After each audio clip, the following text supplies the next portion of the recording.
Hello everyone, welcome to the NS Academy. After a long time, today's class focusing on some of the most influential American and British writers, George Bernard Shaw, Emily Dickinson, Arthur Miller, and who also here is Ernest Hemingway to discuss. This series is specifically designed to help you prepare for the MRS TGT exams by exploring the contributions of these literary giants. This class is also useful for BPSC, TGT, and BS TET, UP TET, KVS, NVS, etc.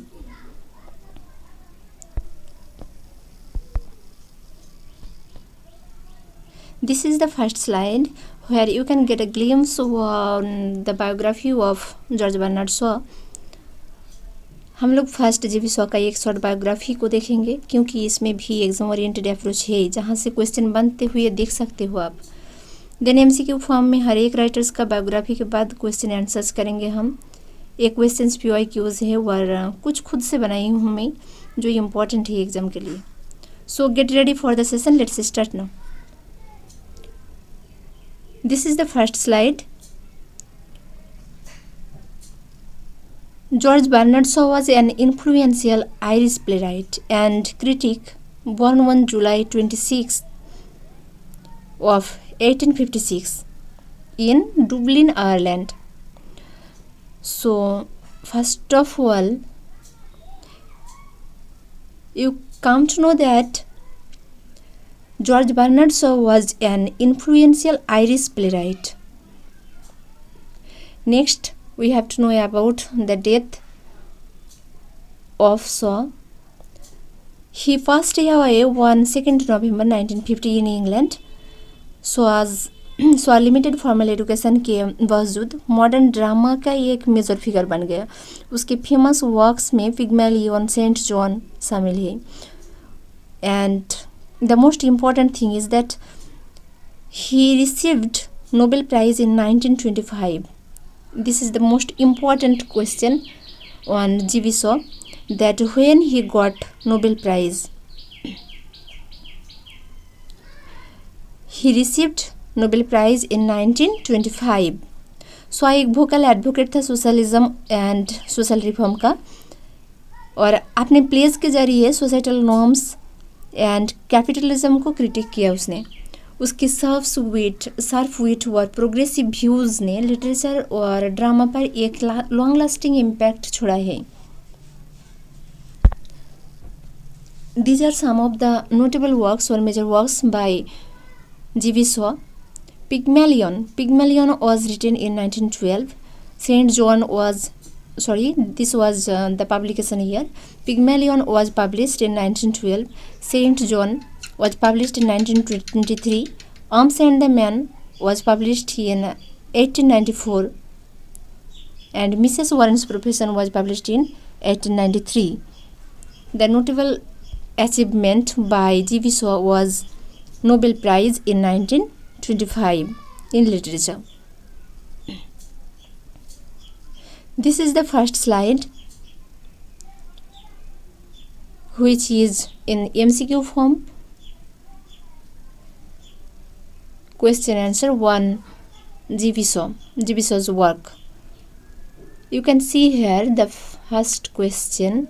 Which of the following plays is written by George Bernard Shaw? The Glass Menagerie, The Cherry Orchard, Pygmalion, or Waiting for Godot? The Glass Menagerie एफिल Tennessee Williams ने लिखा है. Shaw का नहीं है ये. इसका focus memory और फैमिली डिस्फंक्शन पे है. The Cherry Orchard, this play was written by Anton चेकॉब.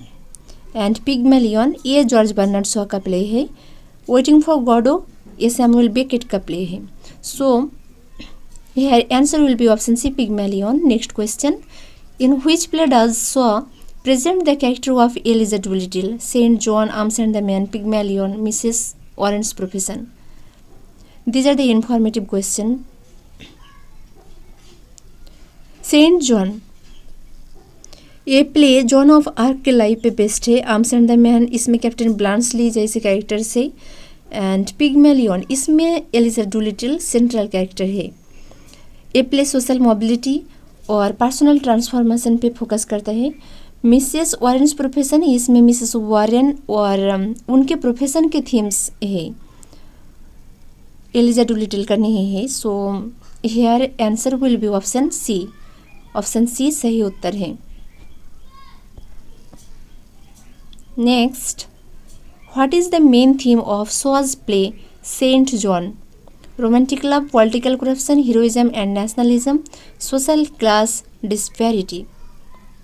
Romantic love, ये प्ले रोमांटिक लव पे फोकस नहीं करता। पॉलिटिकल करप्शन, ये प्ले पॉलिटिकल करप्शन को भी टच करता है, लेकिन ये इसमें पॉलिटिकल करप्शन मेन थीम नहीं है। हीरोइज्म एंड नेशनलिज्म, ये प्ले जॉन ऑफ आर्क के हीरोइज्म और नेशनल आइडेंटिटी पे फोकस करता है। सो सही जवाब option C. And option D social class and disparity, social class disparity, ये प्ले सोशल क्लास डिस्पैरिटी को एड्रेस नहीं करता। जॉन ऑफ आर्क के हीरोइज्म पे है ये। So answer will be option C. Next, move on the next question. Which play by Shaw deals with the topic of women's rights and social reform? Major Barbara, The Doctor's Dilemma, Pygmalion और Candida. What will be the correct answer? सही उत्तर क्या होगा? Major Barbara ये play women's rights और social reform के issue को explore करते हैं बारबरा अंडरसेफ्ट के थ्रू। द डॉक्टर्स डिलेमा इसका फोकस मेडिकल एथिक्स पे है, वुमेन्स राइट्स पे नहीं। पिग्मेलियन ये प्ले सोशल ट्रांसफॉर्मेशन को एक्सप्लोर करता है, लेकिन वुमेन्स राइट्स का प्राइमरी फोकस नहीं है इसमें। कैंडिडा इसमें जेंडर रोल्स व सोशल एक्सपेक्टेशन से है, पर वुमेन्स राइट्स में फोकस नहीं करता है ये। So answer will be Major Barbara, option A.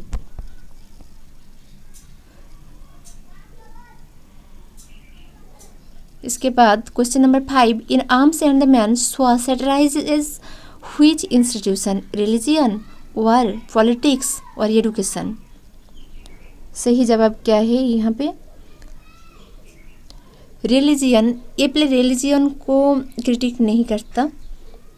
War, Shaw romantic notions of war को सैटिराइज करता है और उससे एब्सर्ड और इरेशनल दिखाता है।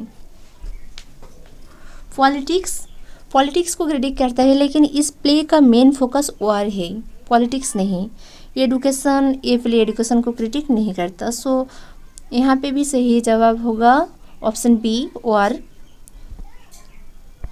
Next question, question number 6, which of Shaw's plays is known for critiquing the hypocrisy of society and the role of money? Mrs Warren's profession, the doctors dilemma, Candida और man and superman. क्या होगा answer? Try to answer this question please. Mrs Warren's profession ये play social और economic conditions को critique करते हैं, specially women के work और मोरालिटी के अराउंड हिपोक्रेसी को। द डॉक्टर्स डिलेमा ये प्ले मेडिकल एथिक्स को क्रिटिक करता है। कैंडिडा ये प्ले पर्सनल रिलेशनशिप्स और जेंडर रोल्स पे फोकस करता है, सोसाइटल हिपोक्रेसी पे नहीं। Man and Superman the play social और फिलोसॉफिकल इशू को एड्रेस करता है, मनी पे नहीं। So answer will be option A, Mrs Warren's profession. Next question, question number 7, in Pygmalion what is the profession of professor Henry Higgins? Lawyer, doctor, linguistics professor और soldier. यहाँ पे explain करने के लिए कुछ नहीं बचा, ये इन्फॉर्मेटिव एक क्वेश्चन है। यहाँ पे आंसर होगा option C, linguistic professor. Higgins एक लिंग्विस्टिक प्रोफेसर है जो एलिजा डोलिटिल की स्पीच और सोशल स्टैंडिंग को ट्रांसफॉर्म करता है। लॉयर, डॉक्टर और सोल्जर उसका प्रोफेशन नहीं है, उसका प्रोफेशन क्या है? Linguistic professor. Next question, which play by Shaw features the character of Captain Bluntschli? थोड़ी देर पहले मैंने बताया है आप लोगों को। The Devil's Disciple, Arms and the Man, Saint Joan, Major Barbara. Captain Bluntschli is play, Captain Bluntschli इस प्ले का सेंट्रल कैरेक्टर है, जो कि आर्म्स एंड द मैन में है ये कैरेक्टर। एंड ये कैरेक्टर वर्क के रोमांटिक नोशंस को सेटराइज करता है। So answer will be option B, arms and the man. Next question, question number 9, in Major Barbara what is the profession of Andrew Undershaft? Soldier, banker, armaments manufacturer और politician? Question number 9 का answer क्या होगा? Armaments manufacturer. Andrew अंडरसेफ्ट एक armaments manufacturer है और capitalist और industrial power को represent करता है। Next question, question number 10, which play by Shaw is a satire of the medical profession and the ethics of doctors? Question में ही है से आंसर का, सो आप लोग कर सकते हो इस क्वेश्चन को। The doctors dilemma, a play medical profession and ethical issues को सैटायर करता है, डॉक्टर्स के एथिक्स पे फोकस है ये। So answer will be option A, the doctors dilemma. Next question, in Candida who is Candida's husband? Important question, who is Candida's husband? This question is also important for Bihar State and BPSC 2. Marchbanks, Reverend Moriel, Eugene Marchbanks, Mr. Proserpine. What will be the correct answer here? Here answer will be Reverend Moriel. Option B is the correct answer. Next question, question number 12. Which of Shaw's plays is based on the story of Joan of Arc? The Devil's Disciple, Saint John, Pygmalion, Arms and the Man. Answer will be option B, Saint John. John of Arc के life और trial की story को dramatise करता है ये play. So answer will be sent John. Next question, question number 13. In man and Superman what philosophical concepts does Shaw explore? Socialism, evolutionary theory, existentialism and romanticism. What will be the correct answer here? Among these four options, what is the correct answer? Socialism, socialist views को discuss करता है, लेकिन ये play evolutionary theory पे focus करता है। सो इस play में Darwinian evolution and human progress के कॉन्सेप्ट एक्सप्लोर करता है। एग्जिस्टेंशियलिज्म, ये प्ले एग्जिस्टेंशियलिज्म को एक्सप्लोर नहीं करता है। रोमांटिसिज्म, सो रोमांटिक नोशंस को क्रिटिक करता है, लेकिन ये प्ले इवोल्यूशनरी थ्योरी पे फोकस करता है। So answer will be option B, evolutionary theory. Next question, which play by Shaw is set in a fictional country called Erewhon? Major Barbara, the doctors dilemma, man and superman, none और none of the above. What will be the answer? Major Barbara, इसका setting London में है, जहां salvation army shelter और एक wealthy arms manufacturer का घर दिखाया गया है। ये कॉन्ट्रास्ट सोशल और इकोनॉमिक डिस्पैरिटीज़ और मोरल डिलेमास को एम्फसाइज करता है। द डॉक्टर्स डिलेमा, इरिउहन इसमें नहीं है। मैन एंड सुपरमैन, इरिउहन यहाँ पे भी नहीं है। एंड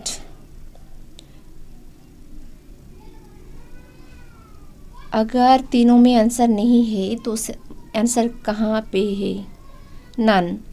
आंसर होगा नन, क्योंकि Samuel Butler's novel Erewhon is not a play but a satirical novel published in 1872. It imagines a fictional country called Iruhan. an anagram of now here, which critiques Victorian society and explores themes of religion, morality, and the nature of progress. So it will be a novel by Samuel Butler. So answer will be none of the above. Option D is here correct answer. Next question, question number 15. In Mrs. Warren's profession, what is Mrs. Warren's profession? Teacher, nurse, prostitute, and madam, or actress? What will be the correct answer here? Teacher. Mrs Warren का profession teacher नहीं है, nurse भी नहीं है, actress भी नहीं है। Mrs Warren एक प्रोस्टिट्यूट और ब्रॉथेल की मैडम है जो प्ले में क्रिटिक किया गया है। So answer will be option C, prostitute and madam. Next slide 1 on the biography of Ernest Miller Hemingway.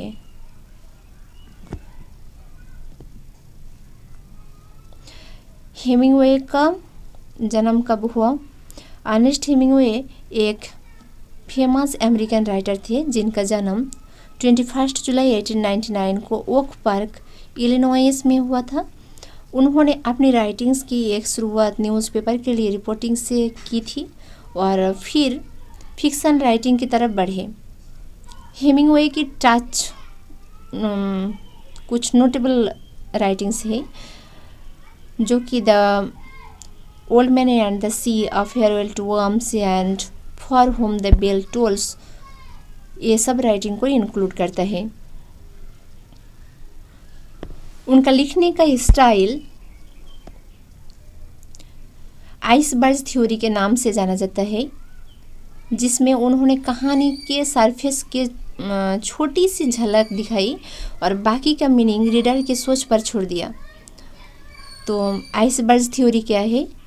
Iceberg theory Ernest Miller Hemingway का है, जिसमें उन्होंने कहानी के सरफेस के छोटी सी झलक दिखाई और बाकी का मीनिंग रीडर्स की सोच पर छोड़ दिया। हेमिंगवे को 1954 में लिटरेचर के लिए नोबेल प्राइज़ भी मिला। तो हम लोग देख सकते हैं कि हेमिंगवे 1954 में नोबेल प्राइज़ रिसीव किया और जी.बी. शॉ ने 1925 में नोबेल प्राइज़ रिसीव किया। हेमिंगवे की कहानियाँ आम जिंदगी और मनुष्य के साहस को रिफ्लेक्ट करती हैं। उनका देहांत 2 जुलाई 1961 को हुआ। In TGT and PGT exams, questions about Ernest Hemingway often covers his major works such as The Old Man and the Sea, A Farewell to Arms, as well as his distinctive writing style, including the iceberg theory. You may also be asked questions about his impact on literature and notable awards like the Nobel Prize in Literature, his works too. So now we'll cover some of the question answer on Ernest Hemingway and his works. Which of the following is a novel by Ernest Hemingway? The Great Gatsby, To Kill a Mockingbird, The Old Man and the Sea, Catch-22. What will be the correct answer here? The Great Gatsby. This novel was written by F. Scott Fitzgerald. A question इस बार BPSC 3.2 में आया था, so it's important. This novel was written by F. Scott Fitzgerald, The Great Gatsby, not by Ernest Hemingway. It is an important piece of American literature, but not part of Hemingway's works. Okay, not part of Hemingway's works. To Kill a Mockingbird. This is a novel by Harper Lee, not Hemingway. It addresses themes of racial injustices in the American South. And The Old Man and the Sea. This is the correct answer here. And this is very important question, that The Old Man and the Sea was written by Hemingway, telling the story of Santiago, an aging Cuban fisherman's struggle with a giant marlin. Marlin is a fish, big fish. It is one of his most celebrated works.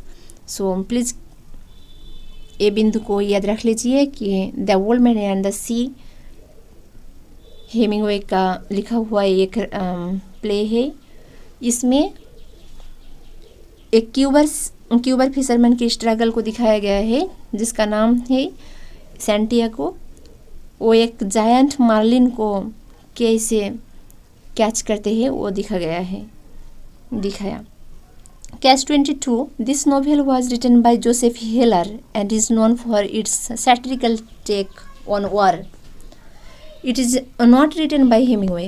So answer will be option C, The Old Man and the Sea. Next question, in which novel does the protagonist Robert Jordan fight in the Spanish Civil War? A Farewell to Arms, The Sun Also Rises, For Whom the Bell Tolls, The Old Man and the Sea. We have to know the background of this play for knowing the answer of this question. So, A Farewell to Arms ये novel world war 1 के दौरान set किया गया है और Frederick Henry पर केंद्रित है ये। द सन ऑल्सो राइजेज ये नोवेल पोस्ट वर्ल्ड वॉर 1 की अवधि में सेट है और स्पेनिश सिविल वॉर को नहीं दर्शाता।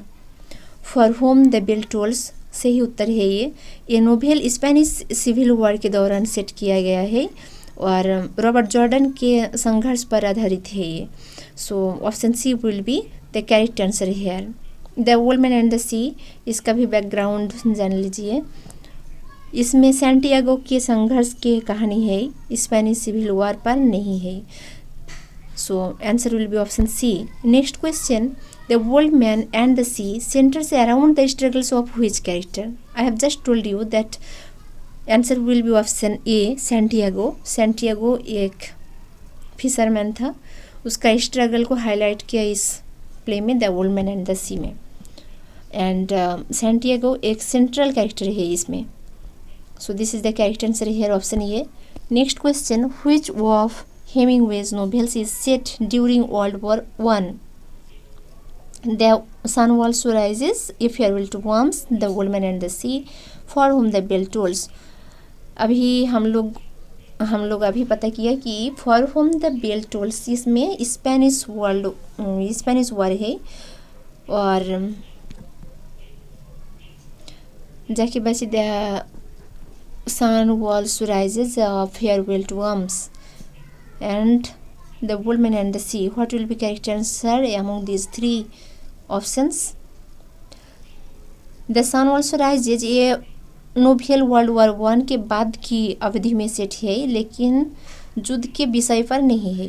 ए फेयरवेल टू वर्म्स ये सही उत्तर है क्योंकि इस नोवेल वर्ल्ड वॉर 1 के दौरान सेट है और फ्रेडरिक हेनरी की कहानी बताई है। And the old man and the sea this novel was set in post world war 2। So answer will be option B, A Farewell to Arms. What is the primary setting of The Sun Also Rises? Paris and Pamplona, New York and San Francisco, Havana and Key West, Madrid and Rome। क्या होगा answer? Answer करने की कोशिश कीजिए। Paris and Pamplona correct answer. ये novel primarily Paris and Pamplona में set है जहाँ बुल फाइटिंग उत्सव फेमस है। Next question,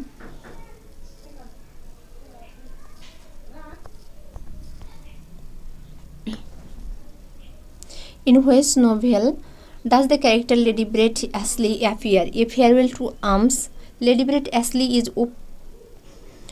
lady Brett Ashley इस उपन्यास में नहीं है, फेयरवेल टू आर्म्स में। What I have just told.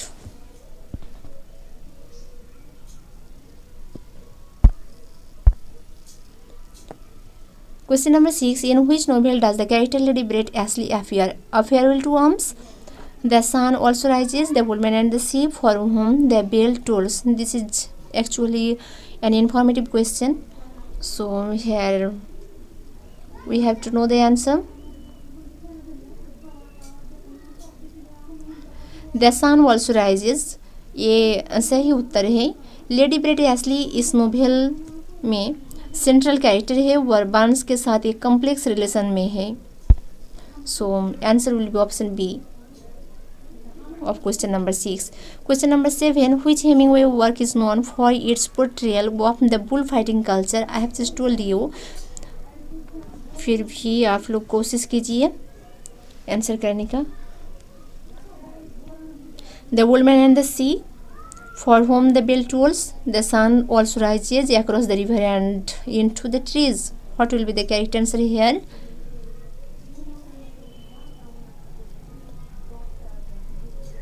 The old man and the sea इस नोवेल में बुल फाइटिंग की संस्कृति को नहीं दर्शाता। And for whom the bell tolls, इस उपन्यास स्पेनिश सिविल वॉर पे आधारित है। द सन ऑल्सो राइजेज सही उत्तर है। ये उपन्यास और नोवेल बुल फाइटिंग संस्कृति का चित्रण करता है, विशेष रूप से पैम्पलोना में है। So answer will be option C. The sun also rises. Next question. In a Farewell to Worms, the protagonist Frederick Henry is primarily involved in which profession? Journalist, soldier, fisherman, or bullfighter? What is his profession? Question number 8 का answer क्या होगा? सही उत्तर क्या होगा? Journalist Frederick Henry पत्रकार नहीं है। फ्रेडरिक हेनरी एक अमेरिकन एम्बुलेंस ड्राइवर है वर्ल्ड वॉर 1 के दौरान।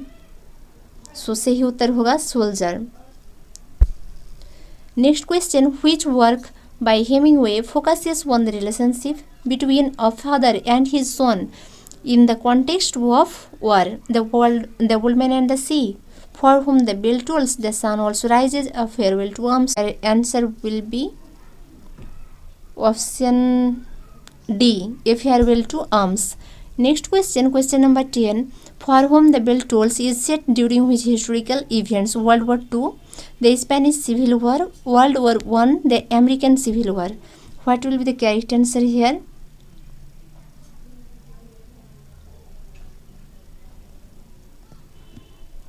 इस नोवेल वर्ल्ड वॉर 2 के दौरान सेट नहीं है। वर्ल्ड वॉर 2 सही उत्तर होगा the Spanish civil war. So option will be the correct answer B. Next, which Hemingway novel depicts the struggle of an old Cuban fisherman? Of course, here answer will be option C, the Woolman and the Sea. Next question, the character Nick Adams is featured in which Hemingway collection? Men Without Women, The Sun Also Rises, The Woolman and the Sea, or A Farewell to Arms? Question number 12 का answer क्या होगा? सही उत्तर होगा Men Without Women। निक अदम्स इस collection में featured है और उसकी कहानियों की श्रृंखला में एक महत्वपूर्ण पात्र भी है। So answer will be option A, men without women. In across the river and into the trees, what is the protagonist's profession? Soldier, hunter, fisherman और journalist? What will be the correct answer here of option question number 13? Answer होगा soldier. Colonel Richard Cantwell इस novel का मुख्य पात्र है और central character है और एक पूर्व सैनिक भी है जो अपने अतीत और व्यक्तिगत जीवन पर विचार करता है। So answer will be option ए। सही उत्तर क्या होगा? Option A. Question number 14, which Hemingway novel deals with the themes of love and loss in post war Italy? Here answer will be option B, A Farewell to Arms. Next question, what is the central theme of The Sun Also Rises? Question number 15 का answer क्या होगा? Central theme क्या है the sun also rises का? The impact of war on individualism. जबकि the sun also rises युद्ध के प्रभावों को दर्शाता है। इसका केंद्रीय विषय लॉस्ट जनरेशन की निराशा और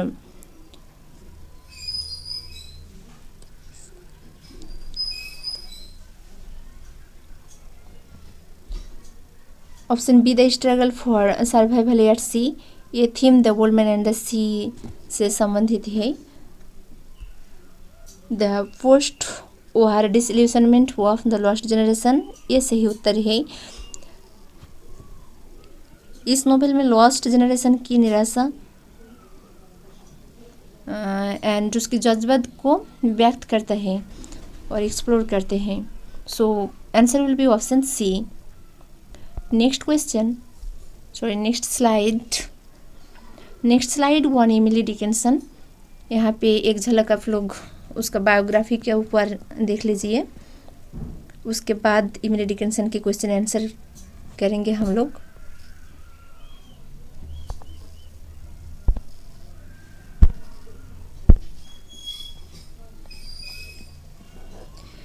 एमिली डिकिंसन जो 1830 से 1886 तक जीवित रही, एक रिनाउंड अमेरिकन पोएट थी। उनका राइटिंग स्टाइल बिल्कुल यूनिक था। उन्होंने ट्रेडिशनल पंक्चुएशन व राइम पैटर्न्स को ब्रेक किया। उनकी पोएट्री में आपको अनकन्वेंशनल पंक्चुएशन व स्लैंट राइम देखने को मिलेगी और यहाँ से ही क्वेश्चन बनते हैं एग्जाम के लिए। उनकी राइटिंग स्टाइल बहुत ही इम्पोर्टेंट थीम है एग्ज़ाम के लिए। उनकी पोएम्स डेथ, इमॉर्टैलिटी और नेचर जैसी थीम्स को एक्सप्लोर करती है। डिकिंसन ने अपनी ज़िंदगी मोस्टली रिक्लूसिव तरीके से अमहर्स्ट मैसेजेस्ट में बिताई। उनकी कुछ फेमस वर्क्स है because I could not stop for death, I field funeral in my brain and hope is the thing with feathers. उनकी पोएट्री को ज़्यादा पहचान पोस्टमसली मिली, यानी कि उनकी डेथ के बाद। This is the first question on Emily Dickinson's works. Which of the following themes is most frequently explored in Emily Dickinson's poetry? Romance, nature, death, or war? What will be the correct answer?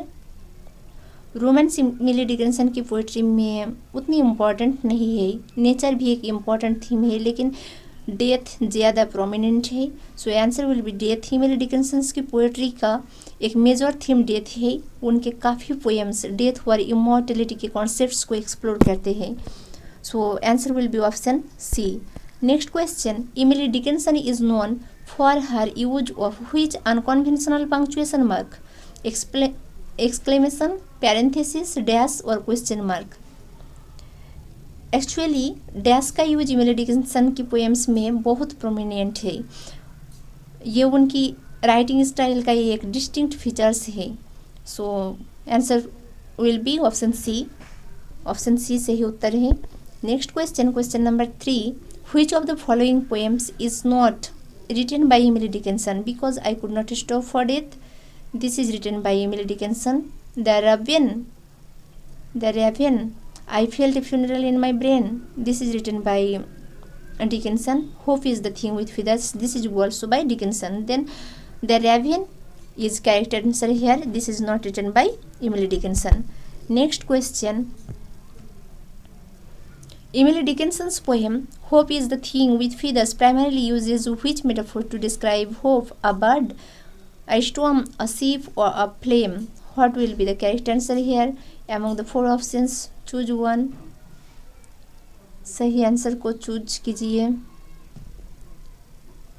A bird, इस poem में hope को एक bird के रूप में metaphorically describe किया गया है। So answer will be option A, a bird.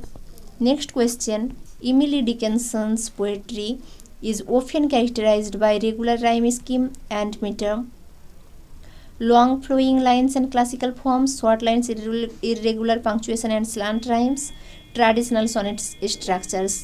आप लोग को पता है कि ट्रेडिशनल सोनेट स्ट्रक्चर उन्होंने नहीं फॉलो किया, and long flowing lines and classical forms को भी नहीं फॉलो किया। रेगुलर राइम स्कीम्स तो नहीं देख सकते हो आप उनकी पोएम में, पर short lines, irregular punctuation and slant rhymes उनकी पोएम का फीचर्स है, डिस्टिंक्ट फीचर्स है। So next question, oh answer will be option C. Next question, question number 6, in which state did Emily Dickinson spend most of her life? कौन सी state में Emily Dickinson उनकी life का most of the year spend किया? New York, California, Virginia, Massachusetts. आप लोगों को पता है फर्स्ट बायोग्राफी में मैंने बताया कि मैसाचुसेट्स, एमिली डिकिंसन ने अपनी ज़िंदगी आमहर्स्ट मैसाचुसेट्स में गुजारी। सो ये होगा सही आंसर इस क्वेश्चन का, option B. Next question, which poem by Emily Dickinson describes a journey with death in a carriage? I felt a funeral in my brain. The soul selects her own society because I could not stop for death. Success is counted sweetest. This is very sweetest poem. This is the sweetest poem. Success is counted sweetest. So क्या होगा answer question number 7 का? Because I could not stop for death. ये poem death के साथ journey को describe करते हैं। So answer will be option C. Next question, what is a common feature of Emily Dickinson's poem structure? Sonnet with 14 lines? No. Regular stanza and rhyme schemes? No. Quadrants with a fixed meter? No. Unconventional line breaks and irregular stanza? Yes. Then what will be the correct answer of question number 8? Answer will be option D. Unconventional line breaks and irregular stanza ये उनकी poetry का ये common feature है। Next question, question number 9, which of the following is a central theme in Dickinson's poem I felt a funeral in my brain? Nature's beauty, the process of grief, romantic love, social justice? क्या होगा answer? Answer होगा the process of grief. I felt a funeral in my brain का central theme क्या होगा? The process of grief. उसका poem में तो death, grief ये सभी प्रोमिनेंट थीम था। तो यहाँ पे आंसर होगा क्वेश्चन नंबर 9 का आंसर होगा option B, the process of grief. ये पोएम ग्रीफ और मेंटल टर्मोइल को डिस्क्राइब करती है। So this is the correct answer. Next question, question number 10, Emily Dickinson's poetry was largely published during her lifetime after her death in literary journals in newspapers. मैंने बताया है आप लोगों को कि पोस्थुमस पब्लिकेशंस में उनकी फेमसनेस है। So answer will be option B, after her death. Next question, what kind of rhyme scheme is often found in Emily Dickinson's poetry? Very important question.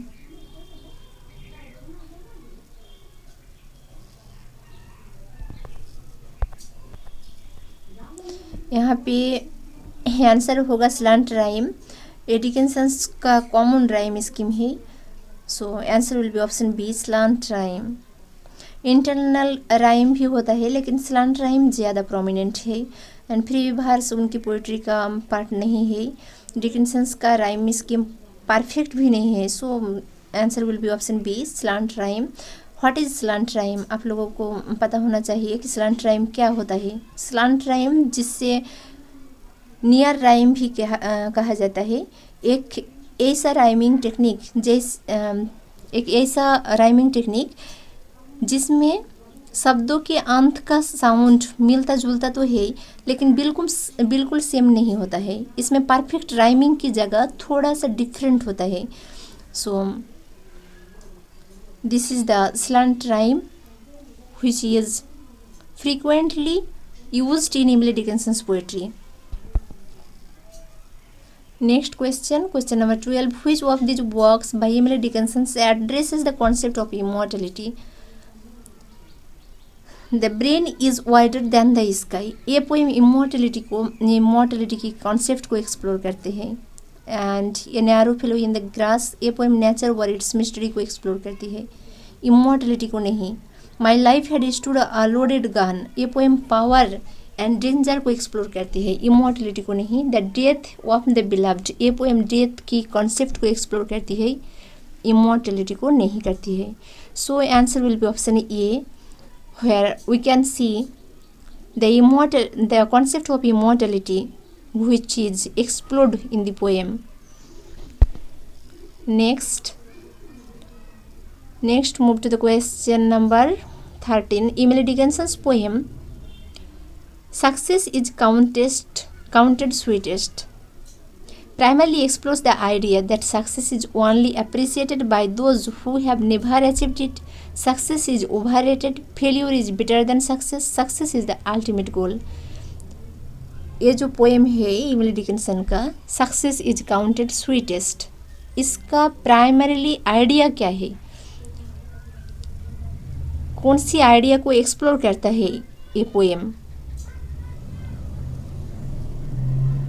Success is only appreciated by those who have never achieved it, ये सही answer है। Poem यही idea को explore करती है, so answer will be option A. Next question number 14. Which one of these poems by Emily Dickinson uses nature imagery to convey its theme? I felt a funeral in my brain. A bird came down the walk. The soul selects her own society. I heard a fly buzz when I died. Answer will be option B. A bird came down the walk. ये poem nature imagery का use करती है, so सही उत्तर क्या होगा? Option B. Next question. In which form did Emily Dickinson often write her poems? Sonnets, ballads, free verse और quatrains? कौन सी फॉर्म में एमिली डिकिंसन अपनी राइटिंग को मैंने पोएम को लिखा है? कौन सी फॉर्म में लिखा है उसने? सोनेट, बैलड, फ्री वर्स और क्वार्टरन? फर्स्ट स्लाइड में ही मैंने बोला था आप लोगों को कि आंसर क्या होगा।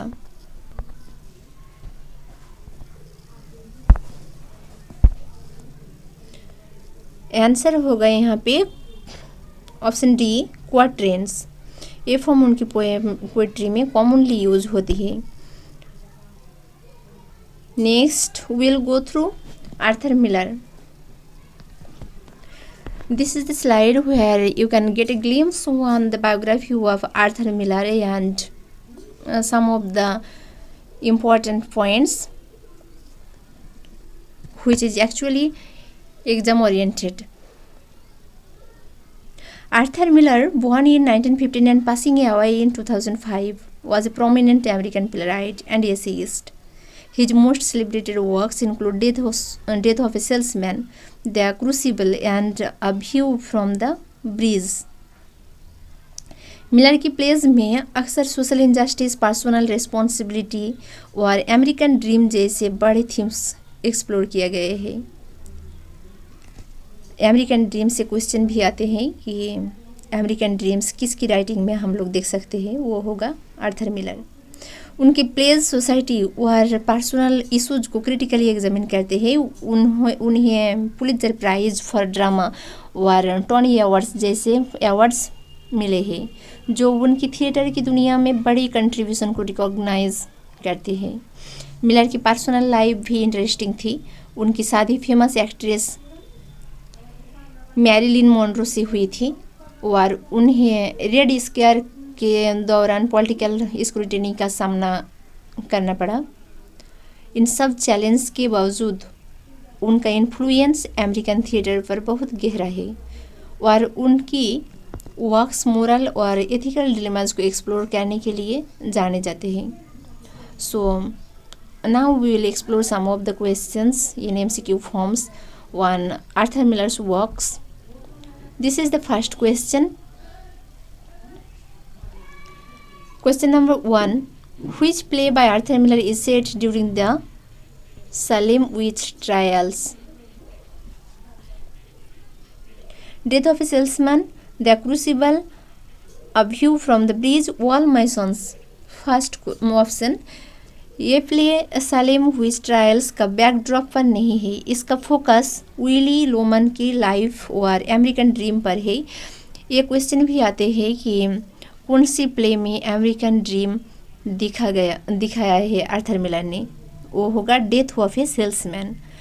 द क्रूसिबल ये प्ले सालिम विच ट्रायल्स के दौरान सेट है और मस हिस्ट्री और फॉल्स एक्यूजेशंस को एक्सप्लोर करते हैं.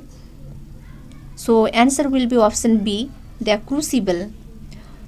अ व्यू फ्रॉम द ब्रिज ये प्ले न्यूयॉर्क के इटालियन अमेरिकन कम्युनिटी में सेट है, सालिम विच ट्रायल्स के रिलेटेड नहीं है. ऑल माई सन्स ये प्ले वर्ल्ड वॉर 2 और सेकेंड वर्ल्ड वॉर के बाद मोरल डिलेमाज को एक्सप्लोर करते हैं, सालिम विच ट्रायल्स से नहीं. So answer will be option B, the crucible. I can explain every option but class lengthy हो रहा है, इसलिए शॉर्ट में जाने की कोशिश कर रही हूँ. Next question, question number 2. In death of a salesman what is Willy Loman's profession? Teacher, lawyer, salesman और फार्मर. ये तो एक इन्फॉर्मेटिव क्वेश्चन है, इन्फॉर्मेटिव क्वेश्चन, जहाँ पे आंसर होगा सेल्समैन और option C. Right answer option C. Next question, which character in the crucible is a जज during the Salem witch trials? Salem witch trials में जज कौन था द क्रूसिबल में? कौन सी character? John Procter, referent hello, जज डैनफोर्थ और गाइल्स क्वेरी. आप लोग देख सकते हो कि क्वेश्चन में ही हिंट्स दिया गया है कि जज डैनफोर्थ नाम का एक कैरेक्टर है और वही होगा जज. So answer will be option C. Next question, what does the title death of a salesman symbolize? The end of Willy Loman's career, the death of a salesman's dreams, the death of a salesman's family, both A and B. क्या होगा answer? तो दोनों ही होगा, both A and B. और option D, title death of a salesman दोनों aspects को include करता है, विली के करियर का एंड विली का करियर का एंड भी दिखाता है और उसके ड्रीम्स का फेलियर को भी दिखाता है. तो आंसर होगा option D. Next question, question number 5. In a view from the bridge who does Eddie Carbone become infatuated with? His wife, his daughter, his niece, his neighbor. Answer will be option C, his niece. His niece Eddie Carbone Catherine अपने niece के साथ infatuated है, जो play का major conflict है. Next question, question number 6. Which theme is not central to Arthur Miller's play The Crucible? Mass hysteria, the American dream, the conflict between individual morality and societal expectations, the consequences of false accusations. क्या होगा? कौन सी theme central theme नहीं है Arthur Miller's की the crucible में? क्या होगा answer? Answer होगा the American dream, option B. ये theme death of a salesman का है, सेल्समैन का, द क्रूसिबल का नहीं. बाकी mass hysteria, the conflict between individual morality and societal expectations, the consequences of false accusations, सब के सब शामिल है और इंक्लूड है थीम्स के अंदर किस प्ले का? द क्रूसिबल का. Next question number 7. In death of a salesman which son of Willy Loman is considered a failure by Willy? Biff, Happy, Bernard और Harvard. What will the character answer? Character answer will be Biff. Willy Loman Biff को failure मानते हैं और उनकी expectations और disappointments का main source है. Happy भी एक इम्पॉर्टेंट कैरेक्टर है, लेकिन विली के लिए बीफ ज़्यादा इम्पॉर्टेंट है. So answer will be option A. Next question, which character in the crucible is known for her manipulative and vindictive behavior? Elizabeth Proctor, Rebecca Nurse, Abigail Williams, Mary Warren. कौन सा character होगा answer यहाँ पे? Answer होगा option C, Abigail Williams. इस play में manipulative और vindictive behaviour के लिए फेमस है ये, जो मास हिस्टेरिया को फ्यूल करती है. So answer will be option C. Next question, which play by Arthur Miller deals with the consequences of war and the moral dilemmas of a family business? The Crucible, Death of a Salesman, A View from the Bridge, All My Sons. So what will be the correct answer here? Answer will be option D, All My Sons, because ये play world war 2 के consequence war family business के moral dilemmas को explore करते हैं। Death of a salesman में भी family है, लेकिन ये प्ले अमेरिकन ड्रीम और पर्सनल फेलियर के बारे में ज़्यादा फोकस करती है और बिजनेस के कॉन्सिक्वेंस से नहीं। सो आंसर होगा option D.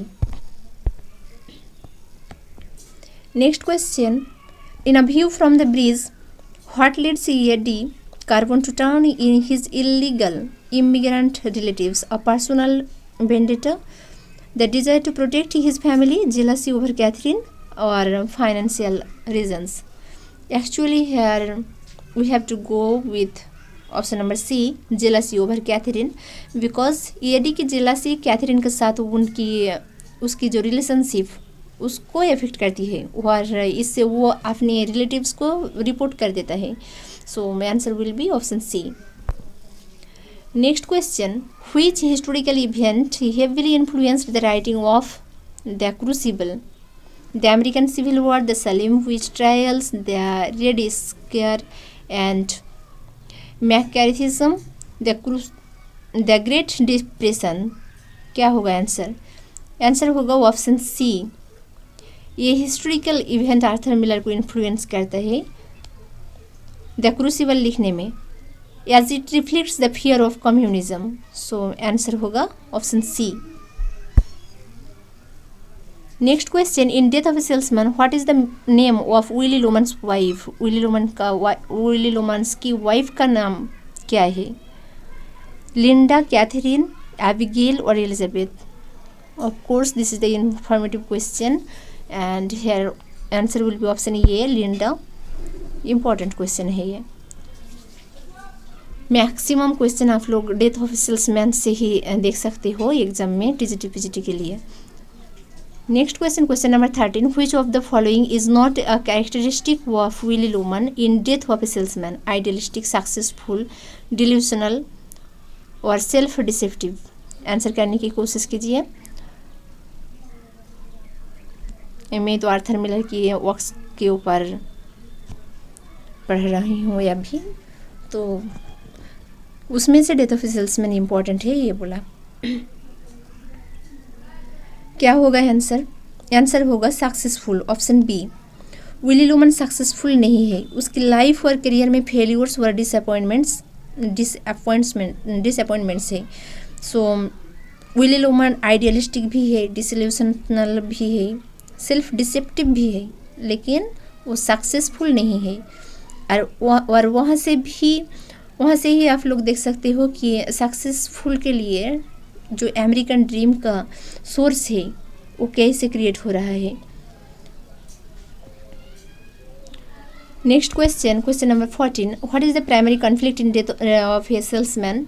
Internal conflict between Willy Loman's dreams and reality, conflict between Willy and his wife, conflict between Willie and his boss, conflict between Beep and Happy। आप लोगों को मैं request कर रही हूँ कि आप लोग एक बार ज़रूर डेथ ऑफ ए सेल्समैन को पढ़ लीजिए, ये बहुत ही इम्पोर्टेंट है और इंटरेस्टिंग भी है पढ़ने के लिए। आंसर होगा option A, internal conflict between Willy Loman's dreams and reality. Next question, and this is the last question I think. In the crucible, who is accused of witchcraft due to her knowledge of herbal remedies? Elizabeth Proctor, Tituva, Sarah Good, Rebecca Nurse। What is the correct answer? Correct answer is Rebecca Nurse। Rebecca nurse को witchcraft के charge में accused किया गया क्योंकि उनकी herbal remedies और virtuous reputation को consider किया गया। सो answer will be option D.